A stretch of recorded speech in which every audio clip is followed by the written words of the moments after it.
नागपूरमध्ये आज आपली बस सेवा पूर्णपणे बंद आहे। विविध प्रलंबित मागण्यांसाठी संपाचा मार्ग अवलंबत कर्मचाऱ्यांनी बस सेवा थांबवली आहे। त्यामुळे विद्यार्थ्यांसह नागरिकांचा प्रचंड मनस्ताप होत असल्याचं पाहायला मिळतं। प्रलंबित मागण्यांसाठी आता कर्मचाऱ्यांनी संप पुकारलेला आहे। त्यामुळे नागपुरातील आपली बस सेवा पूर्णपणे बंद झालेली आहे।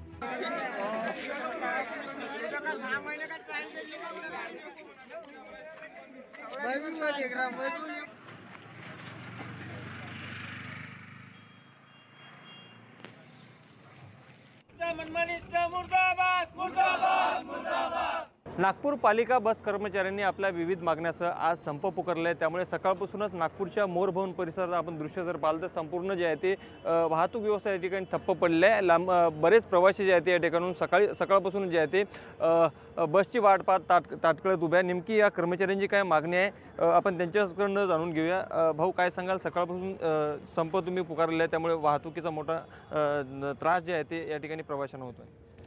गेल्या मागच्या 2024 ऑक्टोबर 24 मध्ये आम्ही आपली बस कर्मचाऱ्यांच्या विविध मागण्यासंदर्भात आपण आपली बस बंद केलेली होती।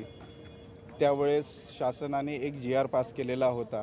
त्या GR मध्ये वाहक, चालक, मेंटेनन्स कर्मचारी या सर्वांचा एक GR लागू झाला, पण तो अजूनही मेंटेनन्स स्टाफला तो GR अजूनही लागू केलेला नाही आहे। आम्ही वारंवार नागपूर महानगरपालिकेला पत्रव्यवहार केला, मीटिंग झाला, कामगार आयुक्तालयामध्ये मीटिंग झाल्या, तिथे तारख्या झाल्या, तरीसुद्धा आजपर्यंत त्यांना त्यांचा मोबदला भेटलेला नाही आहे, ना त्यांना एरियस भेटला, ना त्यांना GR लागू झालेला आहे। आम्ही जे कामबंद आंदोलन करतोय त्याचा निषेध म्हणून आम्ही इथनं बाईक रॅली काढून नागपूर महानगरपालिकेमध्ये जाऊन आम्ही त्यांना रीतसर पुन्हा एकदा निवेदन देणार आहे। मागण्या पूर्ण झाल्या तर आम्ही आंदोलन मागे घेऊ, अन्यथा आमचं आंदोलन हे असंच सुरू राहणार। कारवाईची भीती नाही, आपल्या हक्कासाठी आम्ही लढू।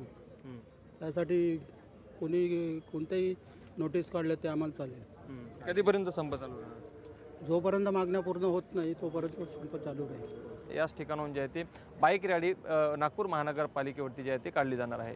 लोकशाही मराठीकरता मी ज्ञानेश्वर पवार, नागपूर।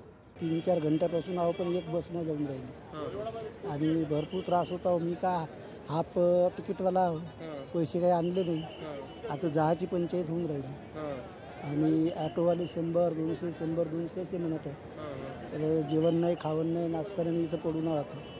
काय सांगताय? कारण हे सांगत आहे काही गॅरंटी नाही, तुम्ही थांबा म्हणते, काही गॅरंटी नाही म्हणते, बस स्ट्राईक आहे म्हणते।